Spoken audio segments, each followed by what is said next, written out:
Kyrgyzstan മുതൽ New York വരെ ആഗോള രാഷ്ട്രീയത്തെ വിറപ്പിക്കാൻ പ്രധാനമന്ത്രി മോദിയുടെ പുതിയ നീക്കം. 2026 ഏറ്റവും നിർണായകമായ നയതന്ത്ര മാസങ്ങളിൽ ഒന്നിനാണ് ഇന്ത്യ ഒരുങ്ങുന്നത്.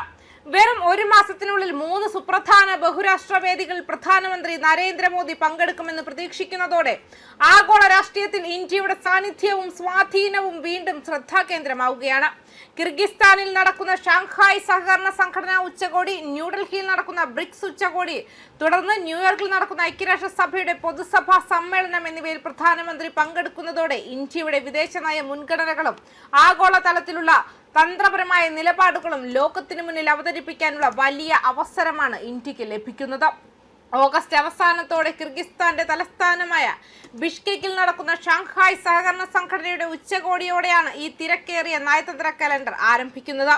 ഓഗസ്റ്റ് 31-നും സെപ്റ്റംബർ 1-നും നടക്കുന്ന ഈ സമ്മേളനത്തിൽ China, Russia, India, Pakistan, Kazakhstan, Kyrgyzstan, Tajikistan, Uzbekistan, Iran, Belarus തുടങ്ങിയ അംഗരാജ്യങ്ങളിലെ നേതാക്കൾ പങ്കെടുക്കും. ആദ്യം സുരക്ഷയും ഭീകരവിരുദ്ധ സഹകരണവും ലക്ഷ്യമിട്ടാണ് SCO രൂപീകരിക്കപ്പെട്ടത്. എന്നാൽ കഴിഞ്ഞ ഏതാനും വർഷങ്ങളായി സംഘടനയുടെ പ്രവർത്തന പരിധി വ്യാപകമായി വികസിച്ചു. ഇപ്പോൾ വ്യാപാരം, ഊർജ്ജ സുരക്ഷ, കണക്ടിവിറ്റി, സാമ്പത്തിക സഹകരണം, പ്രാദേശിക സ്ഥിരത തുടങ്ങിയ വിഷയങ്ങളും SCOയുടെ പ്രധാന അജണ്ടയുടെ ഭാഗമായിട്ടുണ്ട്. ഇന്ത്യയെ സംബന്ധിച്ചിടത്തോളം SCO ഉച്ചകോടി വെറും ഒരു ബഹുരാഷ്ട്ര സമ്മേളനം മാത്രമല്ല. ഭീകരവാദം, തീവ്രവാദം, അതിർത്തി സുരക്ഷ, മധ്യേഷ്യയുമായുള്ള വ്യാപാര ബന്ധം, അന്തർദേശീയ ഗതാഗത ഇടനാഴികൾ, ഊർജ്ജ സുരക്ഷ തുടങ്ങിയ വിഷയങ്ങൾ പ്രധാന പങ്കാളികളുമായി നേരിട്ട് ചർച്ച നടത്താനുള്ള സുപ്രധാന വേദിയാണിത്. അതോടൊപ്പം തന്നെ ചൈനയും റഷ്യയും ഉൾപ്പെടെയുള്ള പ്രധാന ശക്തികളുമായുള്ള ഉഭയകക്ഷി കൂടിക്കാഴ്ചകൾക്കും ഈ ഉച്ചകോടി അവസരമൊരുക്കും. ഇന്ത്യ ചൈന ബന്ധത്തിലെ സമീപകാല പുരോഗതികളും മേഖലയിലെ സുരക്ഷാ സാഹചര്യങ്ങളും ഈ സമ്മേളനത്തിൽ പ്രധാന ചർച്ചാ വിഷയങ്ങളാകുമെന്നാണ് നയതന്ത്ര വൃത്തങ്ങൾ വിലയിരുത്തുന്നത്.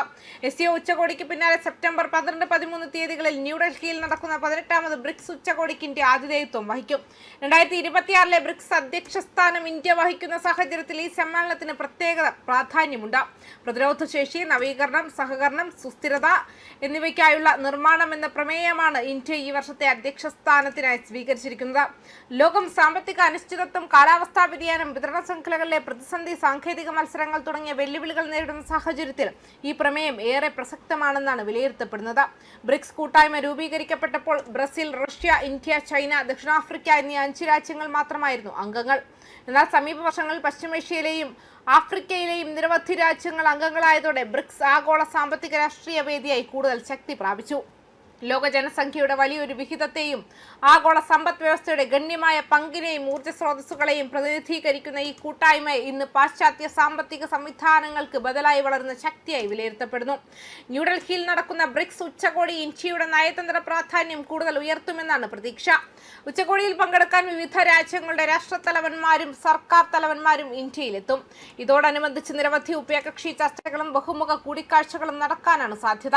പ്രതിരോധ സഹകരണം, നിക്ഷേപം, സാങ്കേതിക വിദ്യ, അടിസ്ഥാന സൗകര്യ വികസനം, ഊർജം, ആരോഗ്യമേഖല, ഡിജിറ്റൽ സമ്പദ് വ്യവസ്ഥ തുടങ്ങിയ നിരവധി വിഷയങ്ങളിൽ ഇന്ത്യ പുതിയ കരാറുകളും സഹകരണ പദ്ധതികളും മുന്നോട്ട് വയ്ക്കുമെന്നാണ് പ്രതീക്ഷ. ഒരു മാസത്തിനുള്ളിൽ SCO, ബ്രിക്സ്, UN പൊതുസഭ എന്നീ 3 പ്രധാന വേദികളിൽ ഇന്ത്യയുടെ സജീവ സാന്നിധ്യം രാജ്യത്തിന്റെ വിദേശ നയത്തിന്റെ വ്യാപ്തി വ്യക്തമാകുന്നതാണ്.